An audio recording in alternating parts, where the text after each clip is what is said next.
Yuk jadi bagian dari dakwah kami. Dukung operasional dakwah dan sosial kami, raih pahala amal jariah yang terus mengalir sampai hari kiamat. Assalamualaikum warahmatullahi wabarakatuh. Alhamdulillah, tidak pernah berhenti lisan kita memuji dan memuja Allah. Termasuk Allah masih memberikan kita umur lagi pada hari ini. Semoga Allah panjangkan umur kita di atas ketaatan kepadanya, kesempurnaan iman, amal saleh, dimaafkan dosa-dosanya, dan juga dipenuhi semua hajat dunia akhiratnya. Allahumma amin. Dan ini harus kita gunakan dan maksimalkan di atas tujuan kita diciptakan, yaitu mengabdi dan beribadah kepada Allah subhanahu wa ta'ala. Ibnu Qayyim rahimahullah berkata, salah satu bentuk syukur seorang hamba kepada Allah kalau dia menggunakan nikmat yang sedang ada di atas ketaatan kepadanya. Selanjutnya kita panjatkan salam hormat kita kepada utusan Allah Nabi besar Muhammad sallallahu alaihi wa alihi wa sahbihi wasallam, sebagaimana Allah telah perintahkan kita untuk mengucapkan salam hormat tersebut. Baik, melanjutkan pada buku kita seperti biasa Sahih At-Targhib Tarhib, dan kita masih dalam kitab haji, bab yang baru, masalah anjuran melontar jumrah.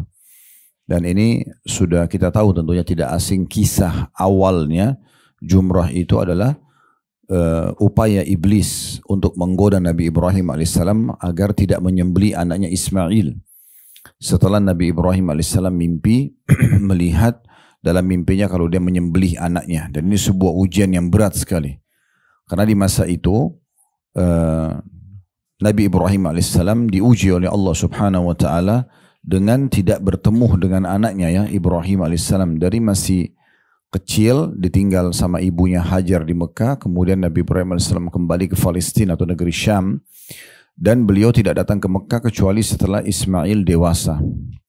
Dan pada saat bertemu dengan Ismail pertama kali, baru ketemu sehari melampiaskan rindu karena sudah sekian tahun tidak ketemu, dari bayi sampai ketemu dewasa. Lalu malam harinya Nabi Ibrahim AS mimpi melihat menyembelih anaknya. Dan mimpi semua nabi-nabi itu adalah wahyu, ya.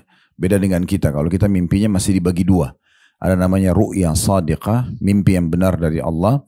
Seperti misalnya ibu sekalian mimpi melihat Ka'bah, melihat lagi tawaf, melihat lagi sholat. Mimpi-mimpi yang baik, masuk ke dalam surga misalnya. Maka semua itu dari Allah subhanahu wa ta'ala. Dan ada mimpi hilim namanya dari syaitan. Seperti mimpi jatuh dari jurang, digigit hewan dan segala macam. Tentu ada adab-adabnya. Kalau kita mimpi baik, kita boleh bersyukur kepada Allah dan juga menceritakan pada orang. Kalau mimpi buruk, maka tidak boleh menceritakan pada orang. Dan kita dianjurkan untuk membaca isti'adzah, a'udzubillahi minasyaitonirrajim, lalu meniup ke sebelah kiri 3 kali, lalu pindah posisi tidur. Ya. Biasanya mimpi buruk itu muncul karena orang tidur tengkurap, atau dia tidak berzikir kepada Allah pada saat mau tidur, tidak berwudu, ya. Ya, sunnah-sunnah Nabi SAW dalam adab tidur itu mereka tidak lakukan. Maka pada saat itu biasanya mimpi buruk. Ya, mimpi buruk ini ingat tidak boleh diceritakan pada orang lain. Pernah satu kali Nabi SAW bertanya kepada para sahabat, siapa yang mimpi semalam? Ini salah satu tradisi Nabi. Beliau sering bertanya, siapa yang mimpi semalam? Lalu kalau ada yang menceritakan, Nabi mentakwilkan mimpinya. Lalu ada seorang sahabat mengatakan, ya Rasulullah, semalam saya mimpi kepala saya putus dan tergelinding, melinding, lalu saya mengejarnya.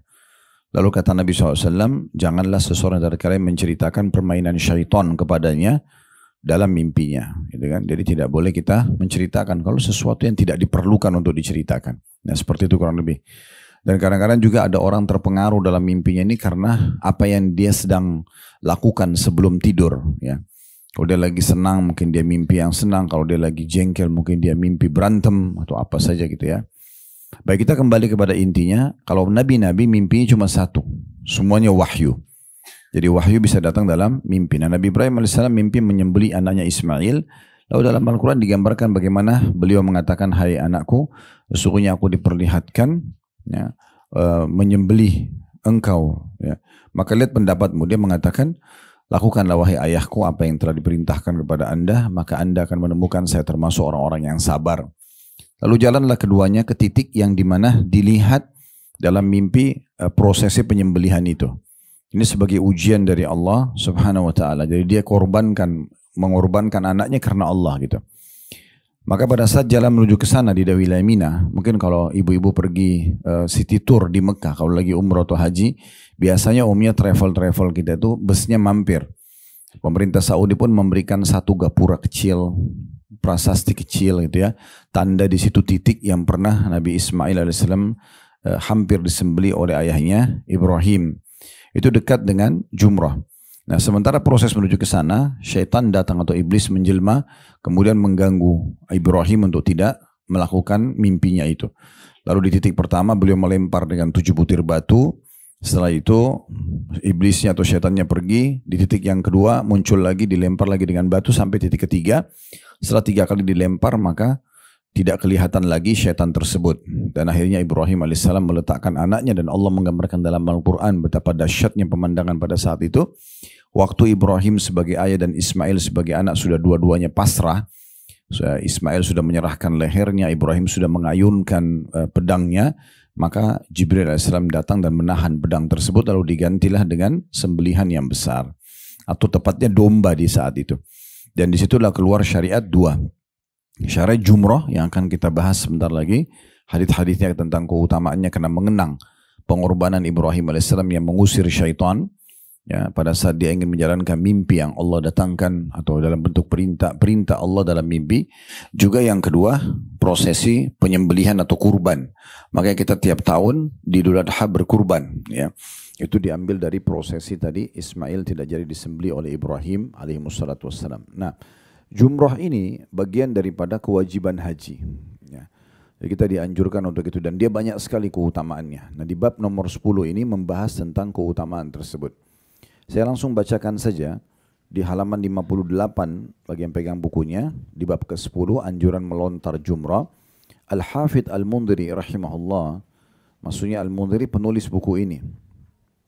Al-Hafidh ini dikasih julukan bagi ulama yang hafalannya banyak, ya, orangnya berilmu, yaitu disilakan dengan Al-Hafidh. Al-Hafidh Al-Mundhiri berkata, sudah disebutkan pada bab sebelumnya dari hadis Ibnu Umar radhiyallahu anhuma yang sahih, wa idza ramal jimara la yadri ma lahu hatta yuwaffahu yaumal qiyamah.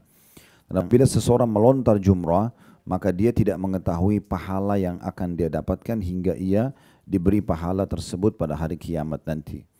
Maksudnya salah satu keutamaan nanti kalau ibu-ibu sekalian ikut haji dan jumrah, ya, walaupun hukumnya kalau tidak mampu ke tempat jumrah boleh titip, ya. Dititipkan pada kaum laki-laki misalnya, ya, sehingga mereka yang datang dan melontarkan buat kita. Bagi orang yang tidak mampu, sakit, ada halangan, maka boleh dijumrahkan oleh orang lain, tapi tetap harus ada prosesi jumrah itu. Tentu lebih afdal kalau kita lakukan sendiri, ya. Maka ada hadis yang menyebutkan tentang salah satu keutamanya sudah disebutkan oleh Al-Mundhiri di bab sebelumnya, sempat ada singgungan kalau pahalanya sangat melimpah. Dan nanti pada hari kiamat kalau diberikan pahala jumrah itu, seseorang itu akan gembira melihatnya. Dan dikatakan ini adalah lafaz Ibnu Hibban. Sedangkan lafaz Al-Bazzar, wa amma ramyukal jimar falaka bikulli hasatin ramaitaha takfiru kabiratin minal mubiqat.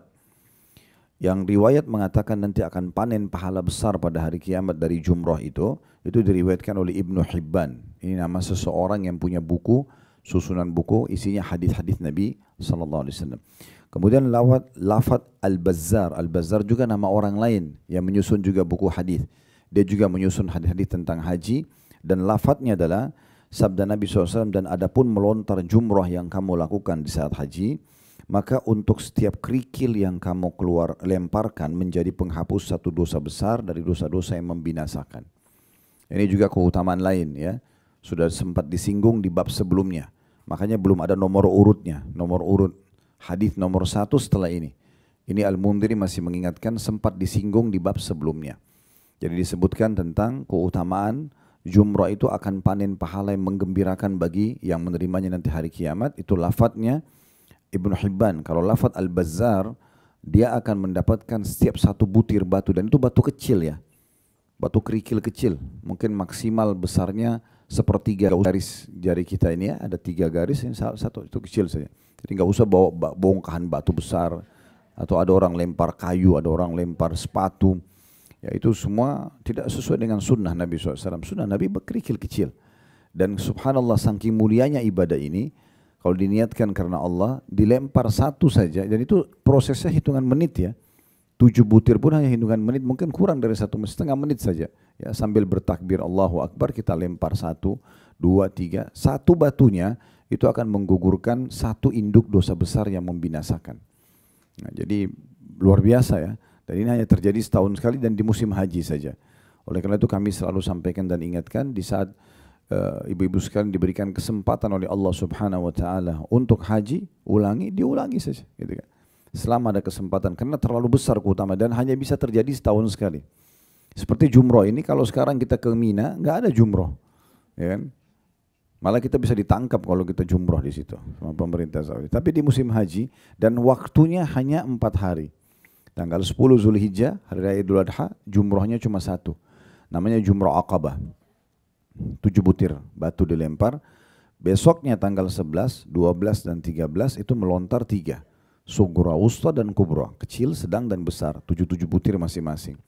Kalau kita akumulasi total semuanya, 7 butir batu di tanggal 10 Zulhijjah, 21 butir di tanggal 11, 21 butir di tanggal 12, 21 butir di tanggal 13 ya.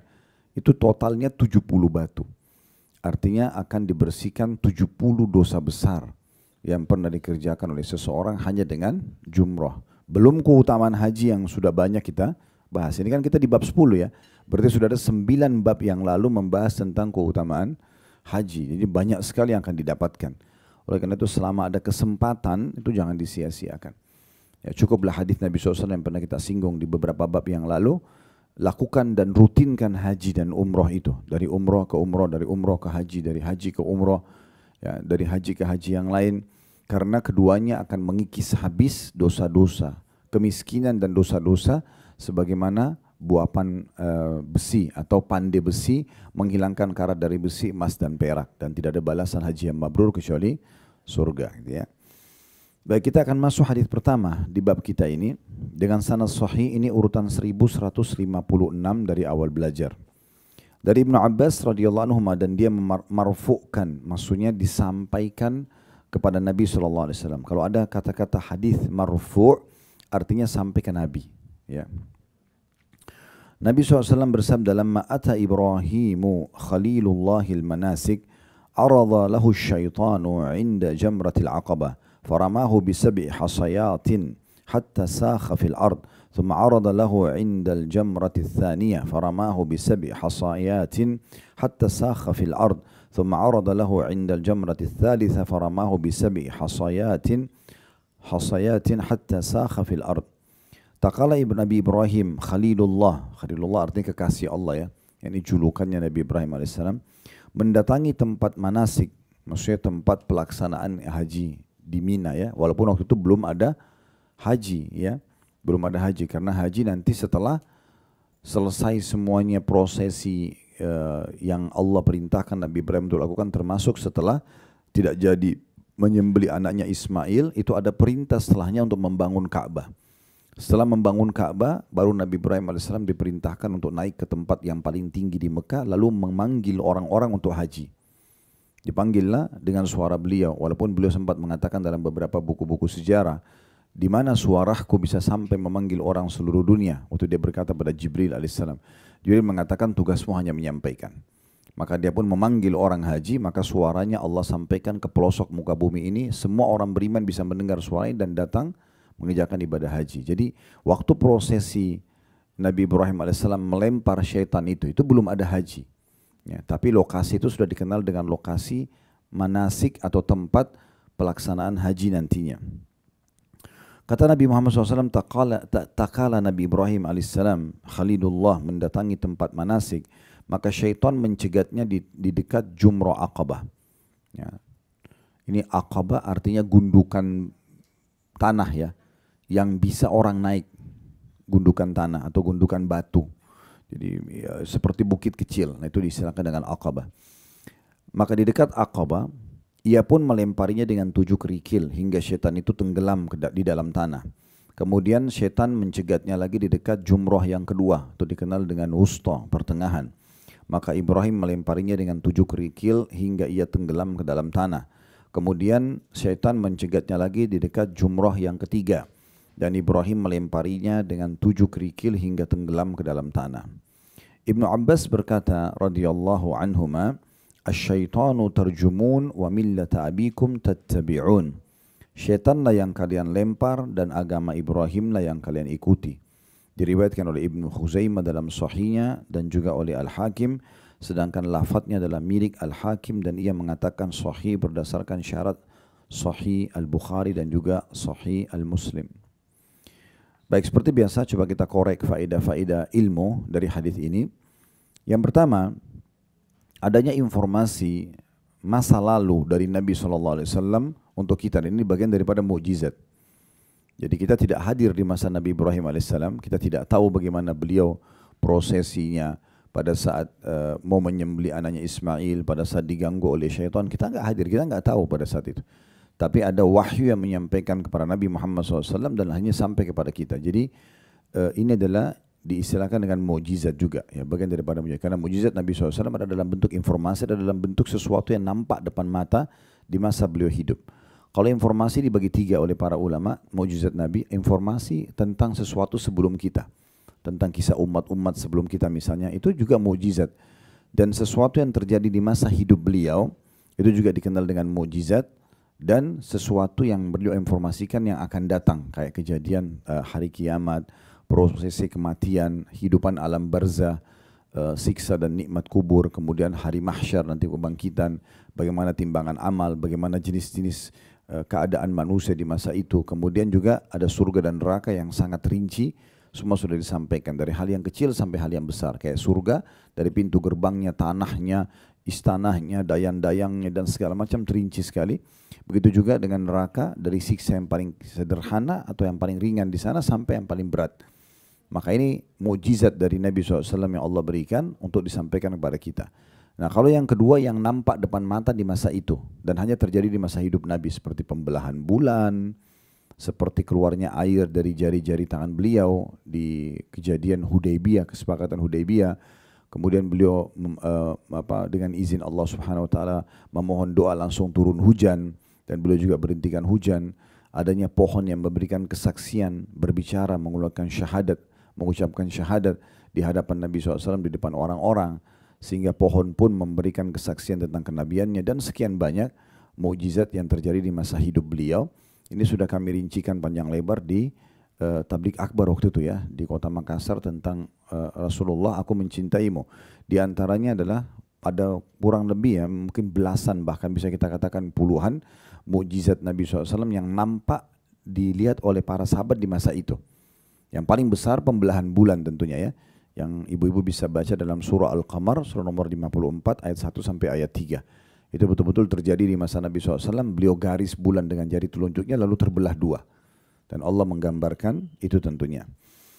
Baik, ini yang pertama yang bisa diambil pelajaran, bahwasanya ada mukjizat dari Nabi SAW berhubungan dengan masalah informasi umat sebelum kita. Jadi kita jadi tahu, seperti ini kisah Nabi Ibrahim AS, kita jadi tahu bagaimana beliau ya pada saat awal mau melakukan menjalankan mimpi beliau yang itu menyembelih anaknya Ismail, lalu prosesnya diganggu oleh iblis dan beliau melemparnya dengan batu. Pelajaran yang kedua yang bisa diambil adalah bagaimana lemahnya syaitan. Jadi harus kita ubah persepsi. Sering dengar nggak ini di masyarakat kita? Oh, syaitannya kuat nih. Baik, saya kembali tanya, mana syaitannya kuat? Syaitan nampak cekik kita misalnya, atau rantai kita sehingga ditarik secara paksa. Jadi ini harus diperbaikin. Walaupun sederhana ya. Kadang-kadang kalau kita bilang syaitannya kuat, seakan-akan kita ini memang mau mengikuti bisikan dia untuk masuk dalam perbuatan pelanggaran agama. Itu tidak boleh. Ya, jadi syaitan itu sangat lemah, sebagaimana Allah sebutkan dalam Al-Quran, Inna kaida syaitani kana dha'ifa. Sungguhnya tipu daya syaitan sangat lemah. Dia hanya membisikkan saja. Dia hanya membisikkan. Coba kita lihat dalam surah Ibrahim ya, di ayat 14-nya. Maaf, di surah nomor 14 ya. Surah Ibrahim di ayat 22-nya, seingat saya. Coba saya pastikan lagi ya. Ya, betul di ayat 22. Saya bacakan ya. Nah, ini Allah Subhanahu wa taala membongkar buat kita bagaimana akhir daripada keadaan iblis nanti di neraka. Dan bagaimana Allah sudah bongkar prosesi dia menggoda manusia. Dan betapa lemahnya dia sebenarnya. Dan betapa lemahnya orang yang mengikuti bisikan syaitan. Padahal sebenarnya dia tinggal tepis. Bisikan untuk berzina, untuk berbohong, untuk mencuri, untuk apa saja bisa kita tepis. A'udzubillahi minasyaitonir rajim, tidak usah ikuti, selesai kan gitu. Nah saya bacakan surah Ibrahim surah nomor 14 ayat 22. Wa qala asy-syaitanu lamma qudiya al-amru innallaha wa'adakum wa'dal haqqi wa wa'adtukum fa akhlaftukum. Wa ma kana liya 'alaikum min sultanin illa an da'utukum fastajabtum li. Fala talumuni walumu anfusakum ma ana bimusrikhikum wa ma antum bimusrikhi inni kafartum bima asyraktumuni min qabl innadh zalimina lahum 'adzabun alim. Ya, kelebihan kita sebagai seorang muslim Allah sudah kasih bocorannya. Ini saran saya, nggak usah ikuti khutbahnya iblis nanti di neraka. Ini kan di neraka. Iblis akan bicara kepada ahli neraka. Kita nggak usah dengar. Cukup kita tahu Allah sudah bongkar sebelum terjadi kiamat kalau iblis akan bicara begini nanti. Perhatikan Allah mengatakan dan berkatalah syaitan. Di sini iblis, ya, pimpinan para syaitan itu. Tak kala perkara atau hisab telah diselesaikan. Sudah tidak ada lagi timbangan amal. Ahli surga sudah masuk surga, ahli neraka masuk neraka. Dalam sebuah riwayat hadis yang sahih disebutkan akan keluar tiang di neraka nanti yang semua ahli neraka bisa lihat ada iblis diikat di situ. Lalu dia bilang ini yang dia bilang, ya. Dia mengatakan, sesungguhnya Allah telah menjanjikan kepadamu janji yang benar. Salatlah dapat ini, puasalah dapat ini, hajilah dapat itu. Semua yang bapak ibu biasa dengar di pengajian, ya. Kerja kalian ini dapat ini, fadilah. Itu semua benar. Ya, selama punya dalil yang benar. Kalau dikatakan Allah berfirman, Rasulullah bersabda misalnya, iblis mengatakan dan ini nanti hari kiamat Allah sudah bongkar di sini. Kita juga sudah tahu, sungguhnya Allah telah menjanjikan kepadamu janji yang benar dan aku pun telah menjanjikan kepadamu tapi aku menyalahimu. Misalnya kita mau bangun sholat malam, ya Allah sudah titipkan malaikat. Pernah nggak ngerasain pas mau bangun malam ada bisikan sholat? Ya. Itu dari malaikat. Itu dari malaikat. Sementara syaitan akan bilang tidurlah malam masih panjang. Nah biasa ikuti siapa? Udah, nggak usah jawab. Tapi ini sudah ada bocorannya dari Nabi SAW. Sampai Nabi mengatakan dalam sebuah hadis yang lain, kalau seseorang kalian akan tidur, syaitan akan mengikatnya dengan 3 ikatan di tengkuknya. Di tengkuk, di leher bagian belakang, diikat 3 ikatan. Dan syaitan meniupkan di semua ikatan itu tidurlah malam masih panjang. Artinya sampai 3 kali. Jadi kalau kita bangun mau sholat itu masih bisikannya sampai berulang-ulang supaya kita tidur lagi. Udahlah masih lama. Kadang-kadang tinggal setengah jam lagi subuh kita anggap setengah jam itu lama banget. Atau tinggal 10 menit sudah tidur dulu deh, kebablasan akhirnya. Ya.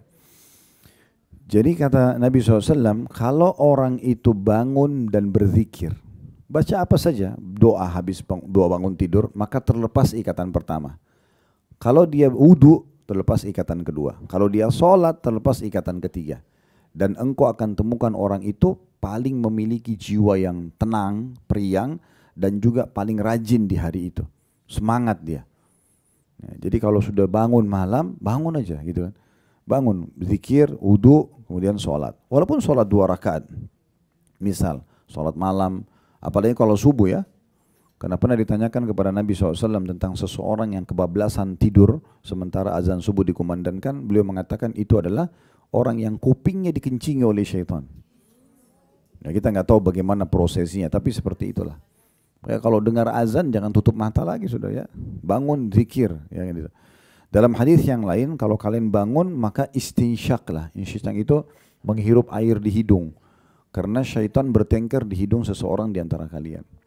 Jadi kalau kecuali kalau ibu betul-betul capek banget ya, memang baru datang ke rumah, baru tidur setengah jam, begadang semalam suntuk, mungkin mengantuk itu masih normal. Tapi kalau sudah tidur 2-3 jam, 4-5 jam itu sudah sangat cukup.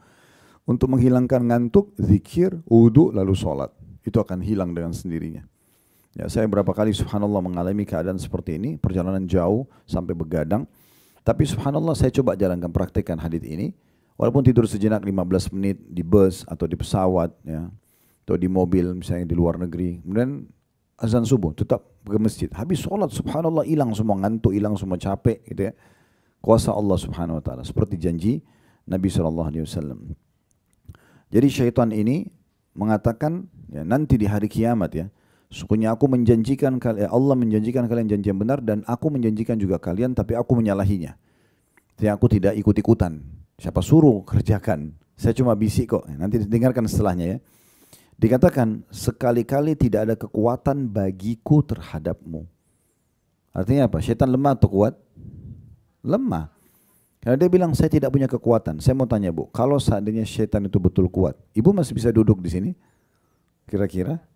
Kita masih bisa aktivitas makan, minum, kerja? Nggak bisa. Kalau dia kuat benar, seperti sebagian orang bilang syaitannya kuat nih. Kita mana bisa seperti ini? Nggak mungkin. Pasti kita semua dibelenggu, dirantai, disiksa sama dia. Enggak ada. Sama sekali. Kita punya kebebasan dalam memilih perbuatan kita, gitu kan?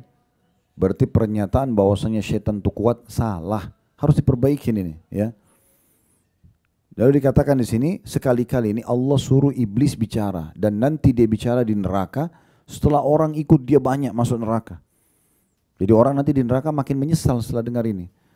Dikatakan sekali-kali tidak ada kekuatan bagiku terhadapmu, melainkan sekedar aku menyeru kamu atau membisikkan, lalu kamu mematuhi seruanku. Tidurlah, tidak usah bantu itu orang masih kuat. Inilah bisikan apa yang dianggap negosiasi. Cuman itu, sebatas itu saja. Syaitan nggak bisa lebih dari itu. Ya. Lalu apa yang terjadi dikatakan? Dan kamu mematuhi seruanku. Kamu yang ikutin. Saya cuma bilang zinalah, bohonglah, ribalah. Saya cuma bisikin, kamu ikut, gitu kan? Lalu apa kata dia? Oleh sebab itu, janganlah kamu mencerca aku. Iblis nanti bilang di neraka, jangan salahin aku, ya. Akan tetapi cercalah dirimu sendiri. Aku sekali-kali, kata iblis, tidak dapat menolongmu dan kamu pun sekali-kali tidak dapat menolongku. Sesungguhnya aku tidak membenarkan perbuatanmu mempersekutukan aku dengan Allah sejak dahulu. Sesungguhnya orang-orang zalim itu mendapatkan siksa yang pedih. Ini ayat ini kita baca untuk melawan, menghapus persepsi tadi itu. Ya, jadi sebenarnya yang membuat setan itu seakan-akan kuat kita sendiri. Memang kita sendiri yang mendukung semua bisikannya kan gitu. Dia tidak nampak, dia tidak cekik kita, dia tidak siksa kita. Tidak ada sesuatu yang dikerjakan kecuali hanya bisikan. Dan Allah sudah kasih bocoran dari 1400 tahun yang lalu masalah ini. Dan ayat ini akan terus ditilawakan oleh orang beriman sampai hari kiamat nanti. Jadi nggak ada alasan mengatakan syaitan itu kuat, tapi dia sangat lemah. Bahkan Nabi SAW mengatakan pada saat ada seorang wanita, dia naik unta di masa Nabi SAW, kaki untanya keseleo, tergelincir. Terus dia melaknat syaitan. Maka kata Nabi SAW, jangan kalian melaknat syaitan. Gitu kan. Karena nanti kalau kalian melaknat dia atau menyalahkan syaitan, ini syaitan nih penyebabnya misal gitu ya, maka dia makin besar. Tetapi bacalah bismillah, maka itu akan membuat syaitan menjadi kecil seperti seekor lalat. Jadi tidak ada kekuatan dia sebenarnya, kan gitu. Nah itu penting untuk digarisbawahi. Makanya di sini melontar jumrah dengan 7 butir batu kecil saja sudah cukup membuat syaitan itu tenggelam di tanah. Ya. Begitu luar biasanya dan mudahnya syaitan untuk dihadapi. Ini pelajaran yang bisa kita ambil juga. Jadi pelajaran pertama tadi tentang mukjizat Nabi SAW, tentang informasi yang lalu. Kemudian yang kedua tentang apa tadi? Ada yang catat? Faedah kedua dari hadis. Betapa lemahnya syaitan, ya. Karena di sini dijelaskan tentang masalah dan sudah kita bacakan ayatnya surah Ibrahim surah 14 ayat 22 tadi. Kemudian pelajaran yang ketiga, adanya syariat untuk melontar. Adanya syariat untuk melontar bagi jemaah haji saja. Dan hanya berlaku di waktu dan di masa itu saja. Ya.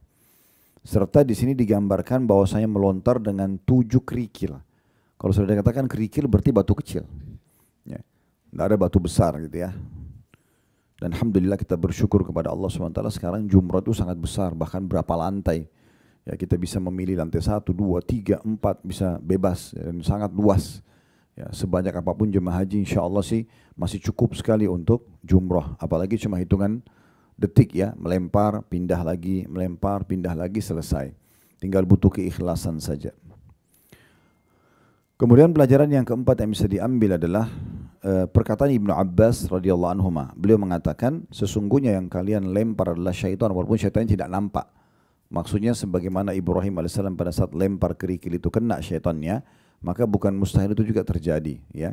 Walaupun kita tidak melihat syaitan itu, ya. Ada sebagian pendapat mengatakan bahwasanya yang dimaksud di sini adalah karena yang pertama syaitan yang dilempar, maka ini simbol pelemparan syaitan gitu ya. Dan juga ini adalah ajaran agama Ibrahim alaihi salatu wassalam.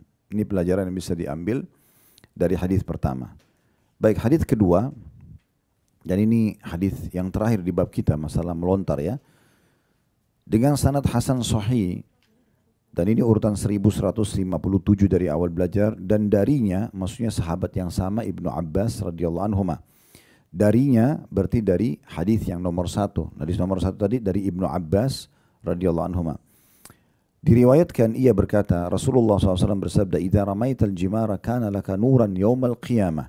Apabila kamu melontar jumrah, maka hal itu akan menjadi cahaya yang terang bagimu pada hari kiamat. Diriwayatkan oleh Al-Bazzar dari riwayat sahih mantan budak At-Taw'ama, ya.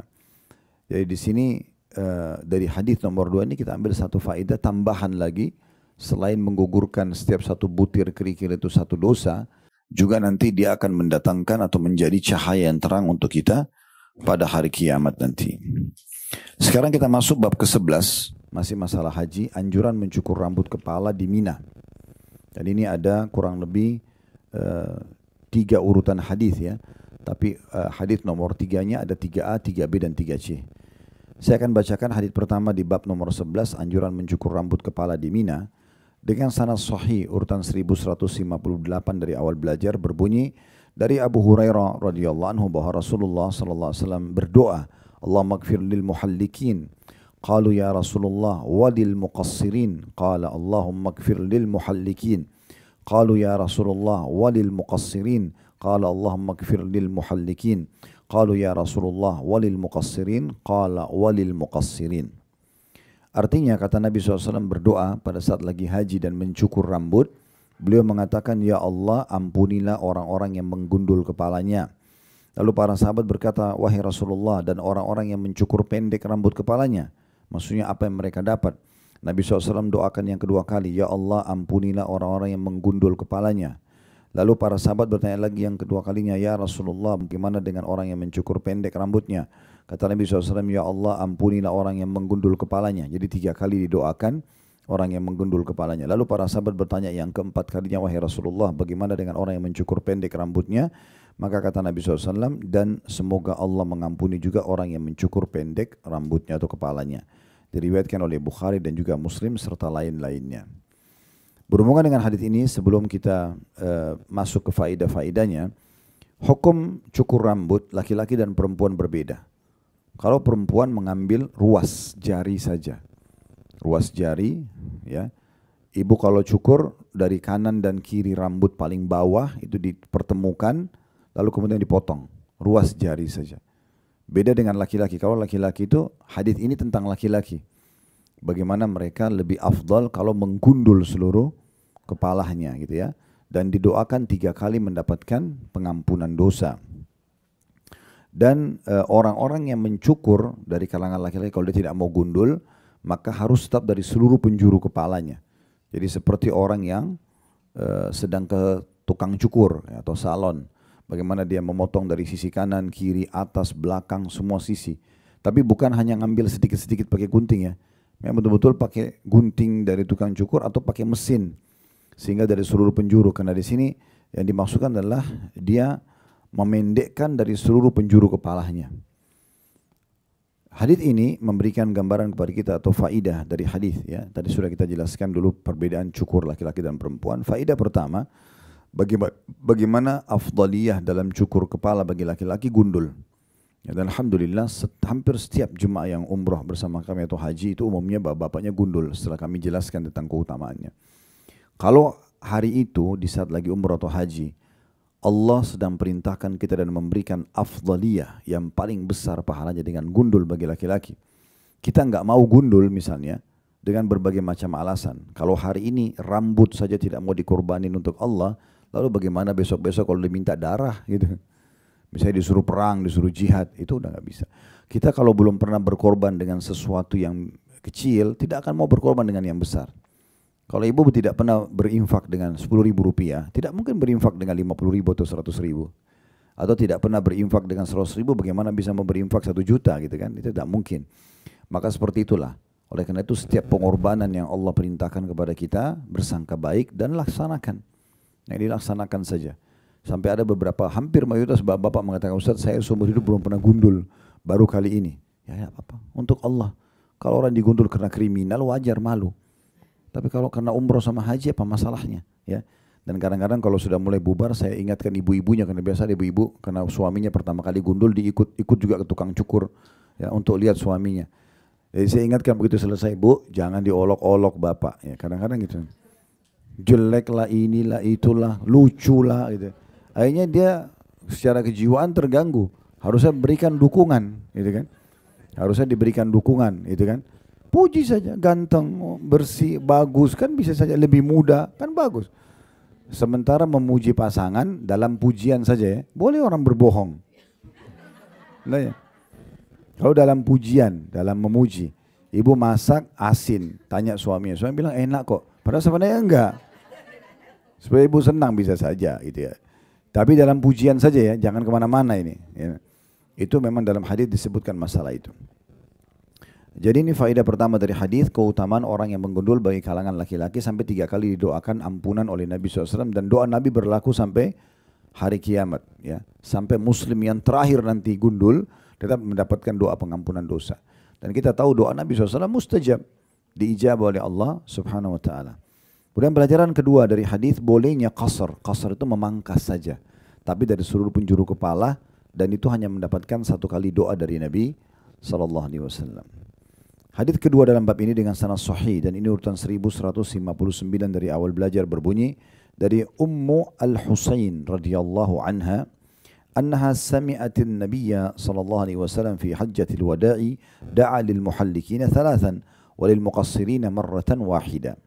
Bahwasanya ia pernah mendengar Nabi SAW pada waktu haji wada, haji perpisahan, dikatakan haji wada karena Nabi pertama kali haji waktu itu, dan juga terakhir kali karena setelahnya beliau meninggal dunia. Dikatakan oleh wanita ini, Ummu Al-Husain radhiyallahu anha, bahwasanya ia pernah mendengar secara langsung di haji wada, karena perempuan ini juga ikut haji, dan dia dengar Nabi bilang, mendoakan bagi orang-orang laki-laki yang mencukur habis rambut kepalanya 3 kali, dan juga bagi orang yang memendekkannya hanya 1 kali. Hadis diriwayatkan oleh Imam Muslim. Dari hadis ini kita ambil 2 pelajaran. Yang pertama, kedudukan Ummu Husain radhiyallahu anha, dan kita sudah sampaikan dari awal membedah buku ini. Alhamdulillah kita sekarang sudah di jilid 3, sudah 1100 hadis lebih kita pelajari. Saya sudah ingatkan, setiap kali ada tabi'in, sahabat yang dia menjadi penyebab penyampaian kronologis hadis, maka itu berarti kita sebutkan sebagai keutamaan beliau. Di sini Ummu Husain menceritakan kalau dia juga pernah dengar, itu sebuah keutamaan tersendiri. Dan pelajaran yang kedua, ini sedikit ada berbeda lafaz antara hadis nomor 2 dan hadis nomor 1. Hadis nomor 1 itu disebutkan Nabi SAW memohon ampun. Ya. Kalau di sini Nabi SAW mendoakan. Jadi nggak dirincikan apakah doa permohonan ampun kah, minta diberikan rahmat kah, diberikan rezeki kah, tidak tahu. Jadi kita bersangka baik, kemungkinan besar adalah Nabi SAW memang mendoakan banyak, bukan cuma pengampunan untuk orang yang mencukur rambutnya di musim haji. Hadis terakhir dalam bab ini, hadis nomor 3, ada 3A, 3B dan 3C ya. 3A-nya dengan sanad hasan, ini urutan 1160 dari awal belajar, berbunyi dari Malik ibn Rabi'ah radhiyallahu anhu, bahwasanya ia telah mendengarkan Rasulullah sallallahu alaihi wasallam mengucapkan, Allahumma ighfir lil muhallikin, Allahumma ighfir lil muhallikin. Qala yaqulu rajulun minal qaum walil muqassirin, faqala Rasulullah sallallahu alaihi wasallam fi thalithati aw ar-rabi'ah walil muqassirin. Bahwasanya Malik ibn Rabi'ah radhiyallahu anhu, sahabat ini juga mendengarkan Nabi SAW mengucapkan di musim haji, ya Allah ampunilah orang-orang yang menggundul kepalanya, ya Allah ampunilah orang-orang yang menggundul kepalanya. Perawi berkata atau meriwayatkan hadis ini, lalu salah seorang dari jemaah haji waktu itu berkata, dan juga orang-orang yang memendekkan rambutnya, wahai Rasulullah. Lalu pada yang ketiga atau yang keempat kali Rasulullah SAW mengatakan, dan juga orang-orang yang memendekkan rambutnya. Kemudian dia, Malik ibn Rabi'ah menuturkan, sedangkan aku pada saat itu mencukur habis rambut kepalaku dan dengan menggundul kepalaku ini, maka aku merasa tidak ada unta yang terbaik sekalipun yang membahagiakanku. Diriwayatkan oleh Ahmad dan Tabarani dalam Mu'jamil Awsat dengan sanad hasan. Riwayat ini kita ambil pelajaran yang pertama dulu, kedudukan Malik ibn Rabi'ah radhiyallahu anhu, sahabat yang meriwayatkan hadits ini kepada kita. Karena dia bisa saja langsung menyampaikan Nabi doakan orang yang gundul 3 kali. Dia enggak ceritakan kronologisnya, tapi ini kan dia ceritakan kronologisnya gitu kan. Lagi haji, kemudian dia dengar Nabi ucapin gitu kan. Lalu dia ceritakan, dia bilang, dan saya termasuk orang yang menggundul kepala saya. Karena saya ingin mengamalkan yang paling afdal, ya, yang paling baik gitu ya. Dan beliau mengatakan, setelah saya gundul, tidak ada kebahagiaan yang bisa saya rasakan melebihi itu. Diistilahkan pada masa itu, orang kalau dikasih unta itu bahagia sekali. Kayak kita sekarang dikasih mobil, dikasih kendaraan gratis gitu ya. Maka diistilahkan di masa dulu tuh orang kalau dikasih unta gratis itu bahagia banget. Dia bilang tidak ada unta pun yang saya dikasih lebih membahagiakan atau bisa mengalahkan bahagianya saya karena saya gundul kepala saya pada saat itu. Ya karena merasa puas sudah mengorbankan sesuatu karena Allah Subhanahu wa taala. Ini juga penting kita tarik benang merahnya ya, Ibu sekalian. Kita sebelum mengerjakan sesuatu karena Allah, biasanya syaitan terus beratkan. Tapi coba kalau kita sudah lakukan, maka jadi ringan. Contoh misalnya kita mau sholat, syaitan bisikin supaya kita tunda-tunda waktunya. Tapi begitu kita paksain diri, masuk kamar mandi, kita uduk, langsung sholat, udah selesai jadi ringan. Karena syaitan sudah tertutup pintunya untuk menggoda di pintu itu kan. Jadi jangan tunda perbuatan amal saleh. Dan ingat tadi poinnya, syaitan itu sangat lemah.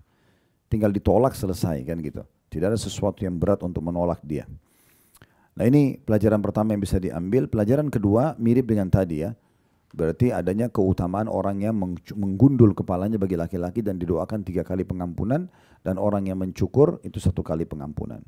Jadi kalau kita bilang di 3A ini tambahannya adalah kedudukan Malik ibn Rabi'ah. Ini tambahan daripada faedah ya, dari hadis nomor 1 dan nomor 2 sebelumnya. 3B-nya dengan sanad Hasan Al-Hafidh, maksudnya Al-Mudri rahimahullah, penulis buku ini berkata, dan dahulu sudah disebutkan hadis sahih dari Ibnu Umar radhiyallahu anhu di bab 1 nomor 9 yang menjelaskan bahwasanya Rasulullah SAW telah bersabda kepada seorang dari kaum Ansar, wa amma hilaquka ra'sak falaka bikulli sya'ratin halaqtaha hasana wa tumha anka biha khati'ah. Jadi kalau ibu buka buku ini kan bab nomor 11 ya. Kita kembali ke bab nomor 1, hadis nomor 9, kita akan temukan potongan hadis ini. Tapi hadis itu cukup panjang di bab itu ya. Di bab nomor 1 cukup panjang. Mungkin bisa setengah lembar buku ini, hadisnya semua berisikan itu. Tapi di sini didatangkan saksi bahasan saja, karena di situ ada penyebutan tentang Arafah, tentang kita kalau keluar pergi haji dan umroh, pahala setiap langkah kaki dan segala macam. Sini diambil saksi bahasannya adalah sabda Nabi SAW, adapun menggundul kepala yang kamu lakukan, maka untuk setiap helai rambut yang kamu cukur, kamu mendapatkan 1 kebaikan dan juga dihapus darimu 1 dosa. Berarti ini tambahan keutamaan orang yang gundul atau cukur rambutnya. Ibu-ibu pun mendapatkan keutamaan ini walaupun ambil sedikit dari ujung ruas rambutnya saja, karena tetap mendapatkan keutamaan mencukur rambut ya. Maka di sini kita bisa lihat bahwasanya setiap helai rambutnya itu akan dicatatkan 1 pahala dan diampuni 1 dosa. Jadi walaupun kita cuma ngambil ruas tangan jari kita saja digunting, itu sudah banyak sekali helai rambutnya gitu ya. Berapa banyak pahala yang dicatat dan berapa banyak dosa yang akan diampuni dengan itu. Ini faedah yang bisa kita tambahkan dari hadis 3B-nya. Maksudnya tambahan faedah dari hadis-hadis sebelumnya. Hadis 1, hadis 2 dan 3A. Kemudian hadis 3C terakhir dalam bab ini dengan sanad sahih di ghairi menjadi sahih karena dikuatkan dengan riwayat-riwayat dan ini berbunyi dan telah disebutkan juga di muka di dalam hadis Ubadah bin Samit di bab 1 nomor 20. Kalau tadi hadis 3B itu di bab 1 nomor 9. Ini nomor 10 nomor 19-nya ya. Tadi disebutkan nomor 9 ya di 3B. Kalau 3C ini di bab nomor 1 nomor 20 sudah disebutkan di bab nomor 1-nya. Tapi diulangi lagi sama beliau, diambil potongan hadis saja. Wa amma halquka ra'sak fa innahu laysa min sya'rika sya'ratun taqa'u fil ard illa kanat laka nuran yaumal qiyamah. Adapun mencukur habis rambut kepalamu atau mencukur bagian rambut kepalamu, maka sungguhnya tiada 1 helai dari rambutmu yang jatuh di muka bumi melainkan menjadi cahaya bagimu kelak pada hari kiamat.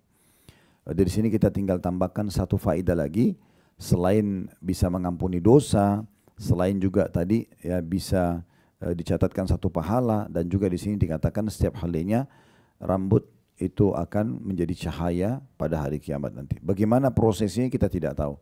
Tapi kita sebagai seorang muslim tinggal mengejar keutamaan yang dijanjikan saja. Bab ke-12 tentang masalah anjuran minum air zam-zam. Ya. Ini ada kurang lebih 5 buah hadis ya dalam bab ini. Bab ke-12 anjuran minum air zam-zam dan tentang keutamaannya. Sudah tahu zam-zam ya kan? Namanya asalnya dari lisannya Hajar alaihissalam. Dan ini bukan dari bahasa Arab awalnya. Zam-zam itu dari bahasa asli negerinya Hajar, ibunda Hajar alaihissalam. Karena waktu dia naik turun dari bukit Safa dan Marwah mencari air zam-zam, mencari air, dia enggak temukan. Waktu dia kembali ke anaknya Ismail ada sumber mata air di dekat kaki Nabi Ismail kan. Maka karena dia ketakutan air itu hilang, dia sempat buat bendungan kecil. Lalu dia mengatakan zam-zam. Artinya berkumpullah gitu ya. Itu artinya zam-zam. Maka kata Nabi Muhammad SAW dalam sebuah hadis yang sahih, semoga Allah merahmati ibunya Ismail. Andai saja dia tidak membendung air zam-zam, maka zam-zam akan menjadi lautan yang luas. Ya, jadi memang itu awal mulanya istilah zam-zam itu. Ya. Hadis pertama dalam bab ini dengan sanad hasan dan ini urutan 1161.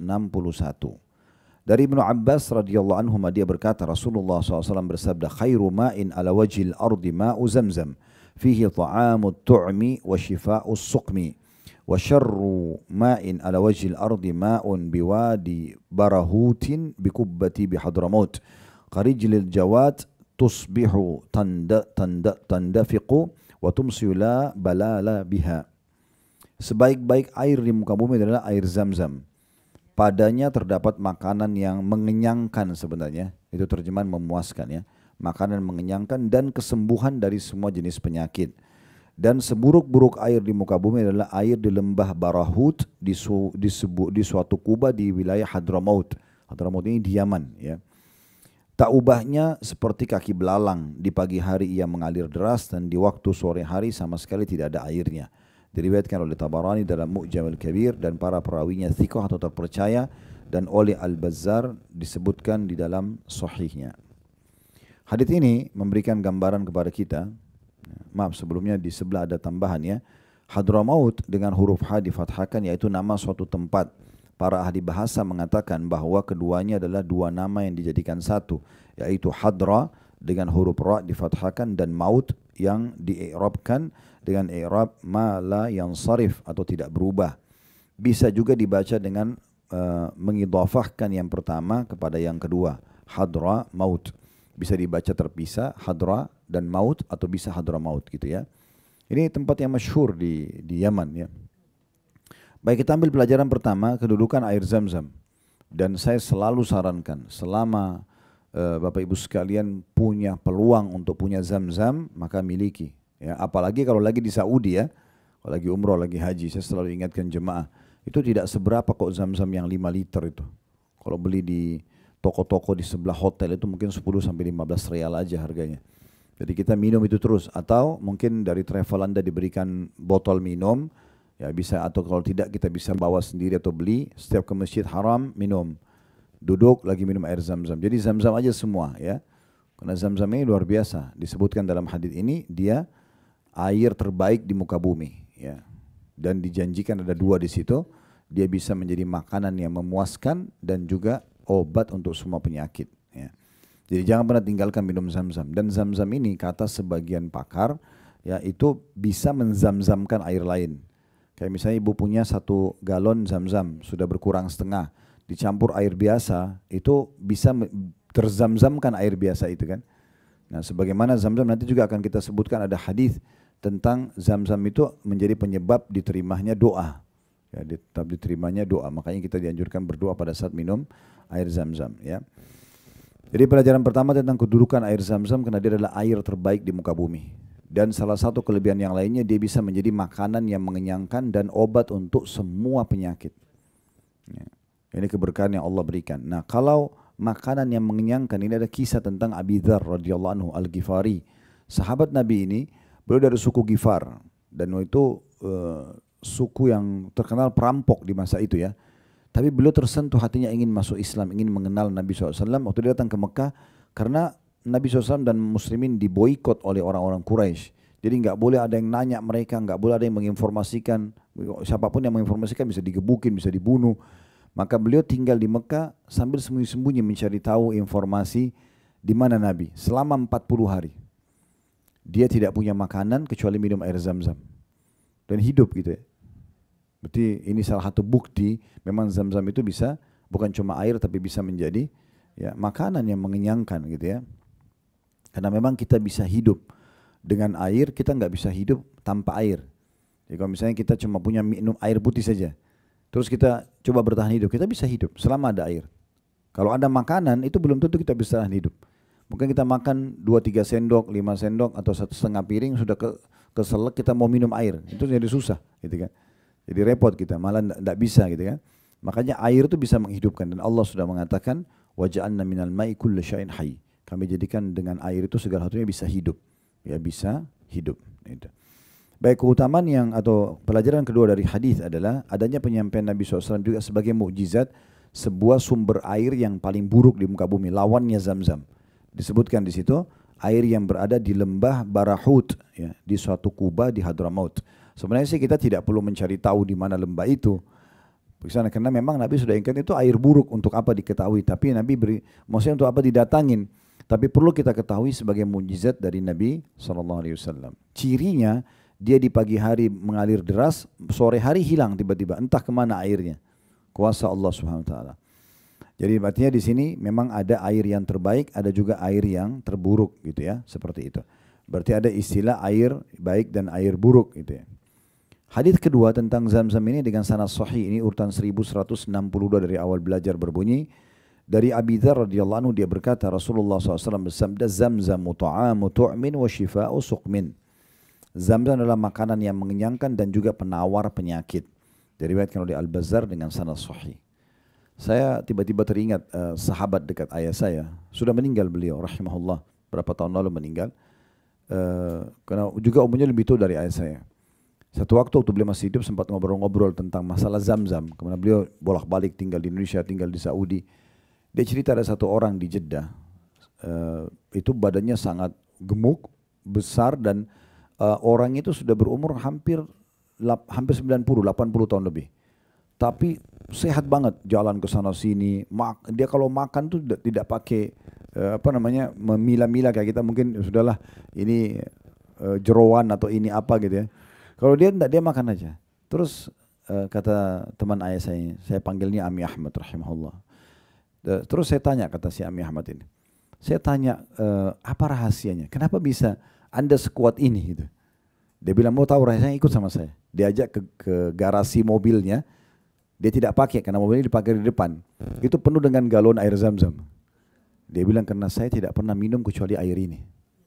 Saya nggak pernah minum kecuali ini. Jadi betul-betul sabda Nabi SAW itu ada praktek lapangannya. Obat untuk semua penyakit itu nggak salah. Ya, sehingga selalu konsumsi Zam-Zam itu penting ya. Kalau kita tidak bisa dapat dari haji umrah, cukup banyak tempat-tempat sekarang yang menjual juga air Zam-Zam. Mungkin kita bisa beli ya. Hadis ketiga dalam bab ini. Tentu ini kalau hadis nomor 2 faedahnya tidak kita tambahkan karena mirip dengan yang pertama ya. Sama saja dia makanan yang mengenyangkan, minuman yang sekaligus makanan mengenyangkan dan juga obat untuk semua penyakit. Hadis ketiga dengan sanad sahih di ghairihi menjadi sahih karena dikuatkan dengan riwayat-riwayat lain. Dan ini urutan 1163 dari awal belajar berbunyi dari Abu At-Tufail dari Ibnu Abbas radhiyallahu anhu dia berkata, aku pernah mendengarnya mengatakan kunna nusammiha syuba'ah yakni Zam-Zam wa kunna najiduha ni'mal aunu 'alal 'iyal. Kami menamai air Zam-Zam itu dengan syuba'ah atau yang mengenyangkan ya. Yakni Zam-Zam dan kami mendapatinya sebagai sebaik-baik nikmat bagi keluarga. Diriwayatkan oleh Tabarani dalam Mu'jamul Kabir dan ini adalah hadis mauquf yang sanadnya sahih. Ibu yang pegang bukunya yang mauquf dimiringin itu kalau mauquf hanya sampai ke sahabat. Kalau tadi sebelumnya kan marfu, yaitu sampai ke Nabi. Nah ini sahabat yang menyampaikan karena riwayat ini dari Ibnu Abbas radhiyallahu anhuma. Kita bisa ambil pelajaran dari sini. Yang pertama, kedudukan Ibnu Abbas radhiyallahu anhu, karena beliau yang menyampaikan kepada kita tentang keutamaan atau riwayat ini. Kemudian yang kedua, disebutkannya bahwasanya tambahan ya, kalau tadi dia adalah pengenyang, itu sudah sesuai dengan hadis yang sebelum, kita tidak jadikan faedah tambahan. Karena di hadis sebelum sudah dikatakan memang Zam-Zam adalah minuman sekaligus makanan mengenyangkan. Di sini dikatakan kami menamakan di masa kami hidup, kata Ibnu Abbas, Zam-Zam sebagai yang mengenyangkan. Ini kita tidak tambahkan sebagai faedah. Kita tambahkan faedah adalah potongan terakhir riwayat, dan dia adalah sebaik-baik nikmat bagi keluarga. Maksudnya selama Zam-Zam ada di rumah aman. Nah gitu. Udah bisa minuman, bisa jadi makanan sekaligus ya. Bukan berarti di sini perhitungan dengan keluarga, tidak. Tapi dengan ada Zam-Zam maka aman. Dan ingat, Zam-Zam dimiliki untuk diminum. Jangan disimpan di gudang. Pulang umroh haji taruh di gudang 1 tahun, 2 tahun gak diminum-minum gitu ya. Diminum saja. Karena takut habis. Untuk apa? Kenapa takut habis? Ya, saya sudah bilang tadi, kalau mulai berkurang ditambah air biasa gak apa-apa. Dan kalau Allah berikan rezeki, beli saja. Gitu kan? Kan bisa didapatkan Zam-Zam itu mudah ya. Hadis keempat dalam bab ini dengan sanad hasan di ghairihi, menjadi hasan karena dikuatkan dengan riwayat-riwayat lain. Ini urutan 1164 dari awal belajar, berbunyi dari Ibnu Abbas radhiyallahu anhuma, dia berkata Rasulullah SAW bersabda, ma'u zamzam lima syuriba, air Zam-Zam itu berkhasiat untuk niat apa ia diminum. Diriwayatkan oleh Darul Qutni dan Al-Hakim. Al-Hakim berkata sahih sanadnya jika selamat dari Al-Jarud, maksudnya Muhammad bin Habib. Al-Hafidh Al-Munziri berkata riwayat ini selamat darinya karena dia adalah orang yang berpredikat saduq atau terpercaya atau bisa dipercaya. Demikian diungkapkan oleh Al-Khatib Al-Baghdadi dan lain-lainnya. Akan tetapi orang yang meriwayatkan darinya adalah Muhammad bin Hisham, aku tidak mengenalnya. Riwayat nomor 5 saya baca dulu karena mirip lafadznya ya. Hasan di ghairihi menjadi hasan karena dikuatkan dengan riwayat-riwayat lain, dan ini urutan 1165 dari awal belajar, berbunyi dari Jabir radhiyallahu anhu bahwa Rasulullah SAW bersabda, ma'u zamzam lima syuribalah, air Zam-Zam itu berkhasiat untuk niat apa yang diminum. Diriwayatkan oleh Ahmad dan Ibnu Majah dan sanadnya hasan. Riwayat ini memberikan pelajaran kepada kita faedah dari dua. Riwayat 4 dan 5 ini adalah Zam-Zam itu salah satu penyebab mustajab doa.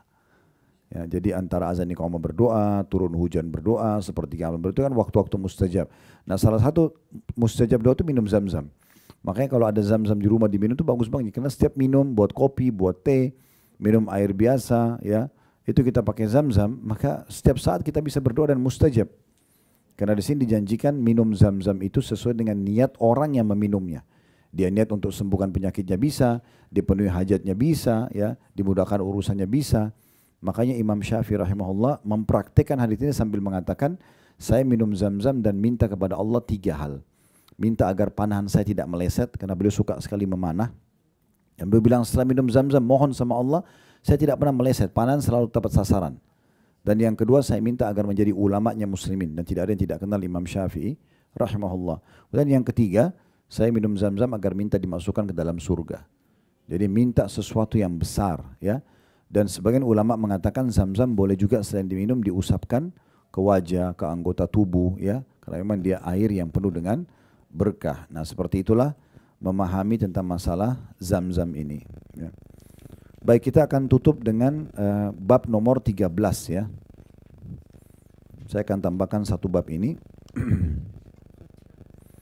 Bab nomor 13 ini ancaman bagi orang yang mampu berangkat haji namun tidak berangkat, dan penjelasan tentang kewajiban perempuan tinggal di rumahnya sesudah menunaikan ibadah haji. Sudah disebutkan pada bab nomor 8, nomor 1 hadis Hudzaifah radhiyallahu anhu dari Nabi SAW, beliau bersabda, Al-Islamu thamaniyatu ashum. Al-Islamu sahmun, was-salatu sahmun, waz-zakatu sahmun, was-sawmu sahmun, wa hajjul baiti sahmun, wal amru bil ma'rufi sahmun, wan nahyu 'anil munkari sahmun, wal jihadu fisabilillah sahm, wa qad khaba man la sahma lahu. Islam itu ada 8 saham. Artinya sumber-sumber pahala besar yang bisa didapatkan dari agama Islam. Islam itu sendiri kalau orang menjadi muslim itu sudah satu saham sendiri. Ada pahala besar bisa didapatkan dengan keislamannya. Salat itu satu saham, zakat itu satu saham, puasa itu satu saham, haji satu saham, amar ma'ruf menyeru pada kebaikan satu saham, nahi mungkar melarang dari kemungkaran satu saham, dan berjihad di jalan Allah juga satu saham. Sungguh merugilah orang yang tidak mempunyai saham. Diriwayatkan oleh Al-Bazzar. Tentu hadis ini sudah pernah dibahas ya. Di bab di situ disebutkan bab nomor 8 di hadis nomor 1. Ini tentang keutamaan Islam ya, atau di bab sholat waktu itu disebutkan tentang masalah ini.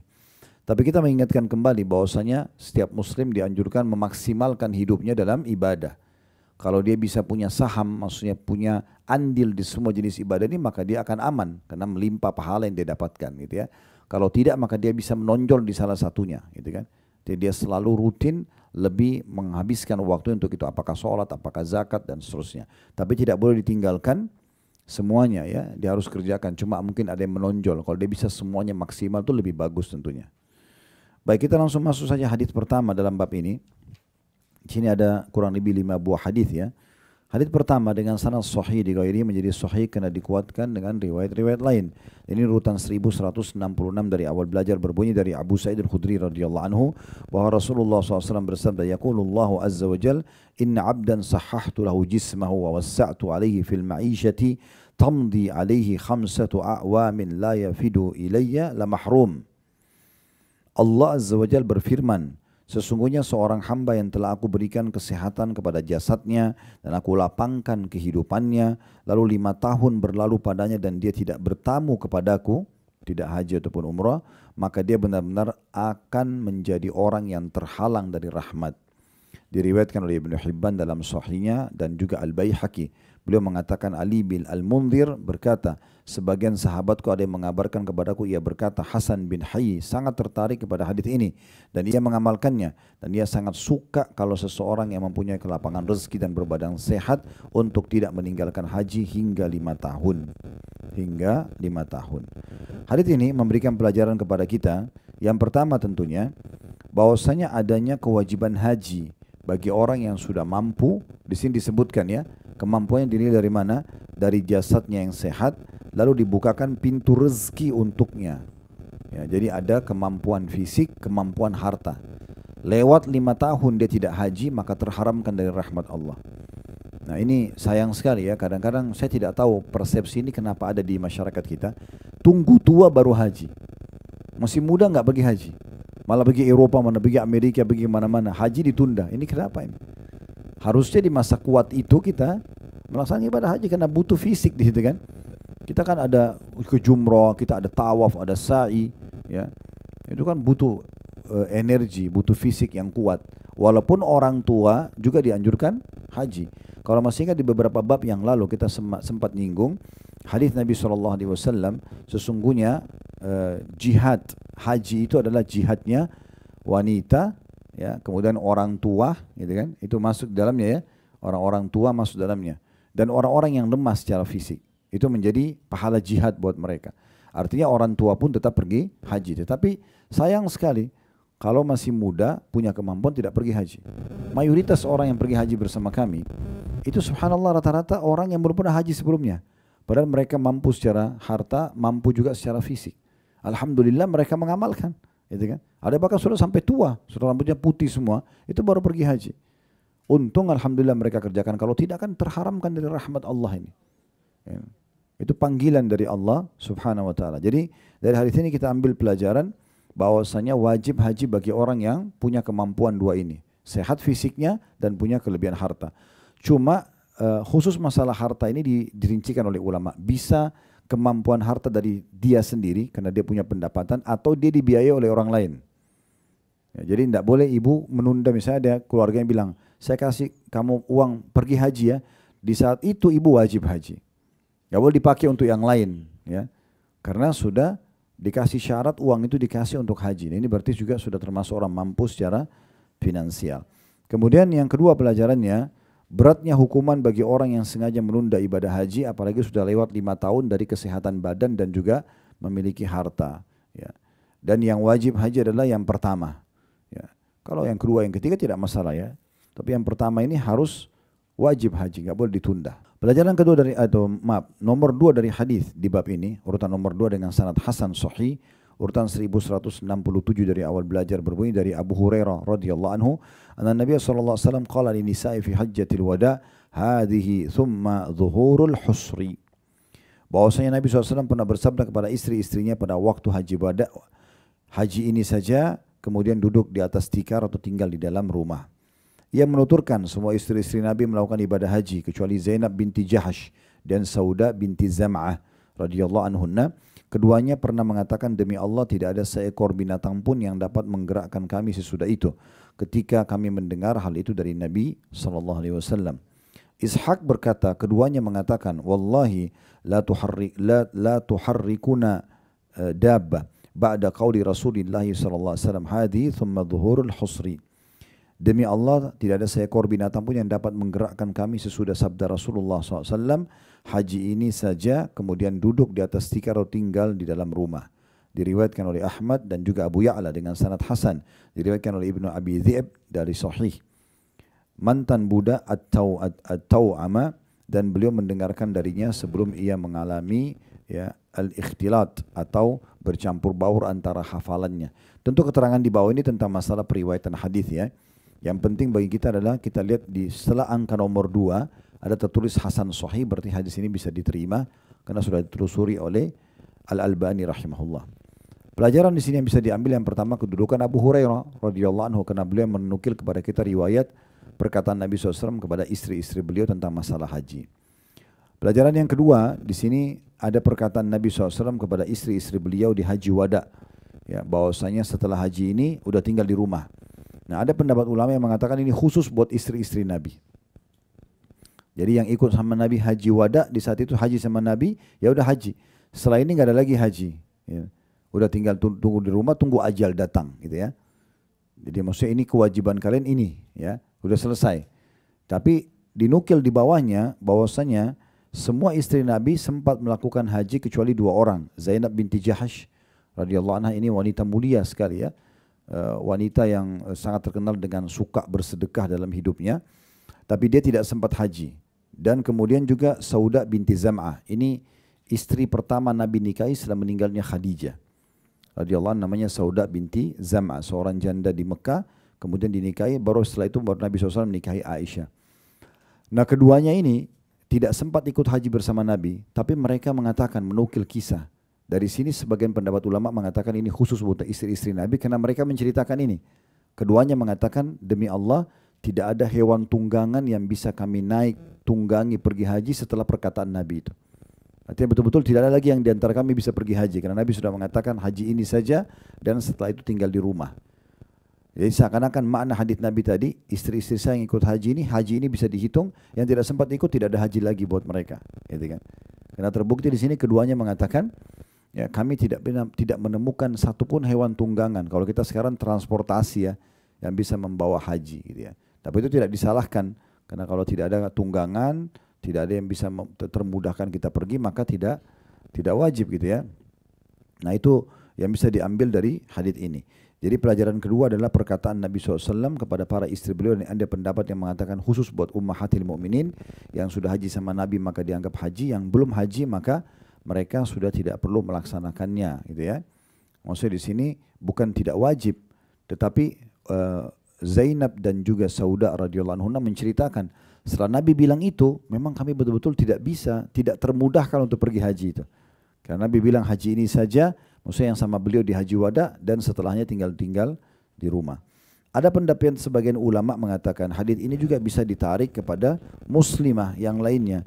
Artinya kalau dia sudah mengerjakan ibadah haji sekali, maka selesai, gugur sudah semua kewajibannya. Karena haji kan yang wajib 1 kali. Berarti yang kedua, yang ketiga semua ini tidak perlu dikejar lagi, gitu kan? Walaupun boleh kalau orang mau mengerjakannya, gitu ya. Baik, hadis ketiga dalam bab ini dengan sanad sahih urutan 1168 dari awal belajar berbunyi dari Ummu Salamah radhiyallahu anha, dia berkata, qala lana Rasulullah sallallahu alaihi wasallam fi hajjatil wada, innama hiya hadhil hajjatu thumma al-julusu ala dhuhuril husri fil buyut. Rasulullah SAW bersabda kepada kami pada haji wada, sesungguhnya ini hanyalah ia hanyalah haji ini, kemudian duduk di atas tikar atau berdiam diri dalam rumah. Diriwayatkan oleh Tabarani dalam Mu'jamil Kabir dan juga dari Abu Ya'la dan para perawinya thiqah. Mirip juga dengan hadis nomor 4, hadis nomor 5 saya bacakan sekaligus karena ini sama hadisnya, cuma beda yang meriwayatkan. Hadis nomor 4 dengan sanad sahih di ghairi menjadi sahih karena dikuatkan dengan riwayat-riwayat lain, dan ini urutan 1169 dari awal belajar. Berbunyi dari diriwayatkan oleh Tabarani dalam Mu'jamil Awsat dari Ibnu Umar radhiyallahu anhu, anna Nabiy sallallahu alaihi wasallam mahajja bin nisa'i qala inna ma hiya hadhihi thumma 'alaikum bi dhuhuril husr. Bahwasanya Nabi SAW ketika berangkat haji dengan istri-istrinya, beliau bersabda, sesungguhnya ia hanyalah haji ini, setelahnya kalian harus tinggal duduk di atas tikar. Riwayat nomor 5 dengan sanad sahih di ghairihi menjadi sahih karena dikuatkan dengan riwayat-riwayat lain, ini urutan 1170 dari awal belajar. Berbunyi dari salah satu anak laki-laki Abu Waqid Al-Laythi. Dari ayahnya ia berkata, sami'tu Rasulullah sallallahu alaihi wasallam yaqulu li azwaji fi hajjatil wada, hadhihi thumma dhuhurul husr. Aku mendengarkan Rasulullah SAW bersabda kepada istri-istrinya pada saat haji wada, haji ini saja, kemudian duduk di atas tikar atau tinggal di dalam rumah. Riwayat-riwayat ini kalau kita lihat, ada penekanan Nabi SAW berkata kepada istri-istrinya, gitu kan? Makanya tadi ada pendapat yang mengatakan ini khusus untuk para ummahatil mu'minin, ya. Dan tadi sudah dinyatakan oleh Zainab binti Jahsh dan Sauda binti Zam'ah radhiyallahu anhunna, mengatakan setelah Nabi bilang itu betul-betul kami nggak bisa melaksanakan haji di tahun-tahun setelahnya sampai ajal mereka datang. Karena Nabi SAW seakan-akan mematok cuma haji yang sama beliau saja, setelahnya sudah tidak ada haji. Ini yang mengatakan pendapat khusus untuk ya Nabi atau istri-istri Nabi. Ada juga yang mengatakan bisa ditarik hukumnya kepada umumnya muslimat, ya. Kalau sudah melakukan ibadah haji sekali, maka selesai. Ya, dia fokus mungkin ibadah yang lainnya. Dan di sini juga pelajaran penting yang harus digarisbawahi, bahwasanya seorang muslim dan terutama muslimah, ya, itu ada saatnya di mana rumah mereka lebih afdal bagi mereka. Rumah mereka lebih afdal bagi mereka. Ya, jadi kalau misalnya tidak ada sesuatu yang mendesak, tidak usah keluar dari rumah. Jangan selalu habiskan waktu di luar rumah. Ya, karena dalam riwayat lain dikatakan, ya, salah satu ibadah atau hal yang diperintahkan Allah dan dicintai oleh Allah SWT itu adalah seseorang yang kalau tinggal di rumahnya, dia selamat dari gangguan orang lain selamat dari gangguan dia. Kalau ada hajat silahkan, mau pergi pasar, mau pergi mall, ada yang mau dibeli. Tapi kalau buang waktu, saya lagi kosong nih, nggak ada kegiatan di rumah, udah saya keluar aja, keluar dari pagi sampai malam. Mungkin karena suaminya lagi safar atau apa gitu. Ini tidak dianjurkan dalam Islam. Ya, bahkan duduknya orang di rumah itu, apalagi ibu-ibu, itu sebuah ibadah. Ya, termasuk kita pernah singgung di bab sholat, ya, bahwasanya wanita itu paling afdal sholat di rumahnya. Sampai di kitab sholat pernah kita jelaskan, sehingga saya di jilid 1 atau jilid 2 itu, ya, itu ada sahabiat Nabi yang waktu dengar itu, dia suruh orang di rumahnya membuat satu musola kecil di ujung rumahnya yang paling gelap, paling belakang, lalu dia sholat sampai dia meninggal dunia. Dia nggak keluar dari rumah kecuali darurat saja. Ya, karena itu memang bagian daripada hal yang dianjurkan, ya.